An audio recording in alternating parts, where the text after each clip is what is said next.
curingkang. Celeng kolebat celeng curingkang. Di antara belag-belag peuting anu ngalimpudan lembur Jatisari, katingali aya bayangan-bayangan badan anu teu beda ti kalangkang setan.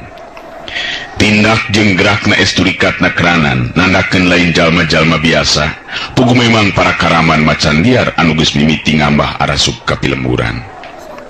Akhirna geus bisa dihalangan atau geus teu bisa dihalangan, kasimpe peuting harita jadi pahibut ku ayeuna bantrokan kakuatan ting belentrangna pakaran seukeut anu bantrok nambahan ka keung jeung sieun pikeun pangisi pilemburan. Sokomo tutas dituturkeun ku sora anu ngageronahan kanyeri alatan beunang ku pakarang lawan, bekitu puguh hate pangisi lembur anu ngahep-hep di jero imahna masing-masing, nambahan tagiwurna hate maranehanana dina wangsa harita.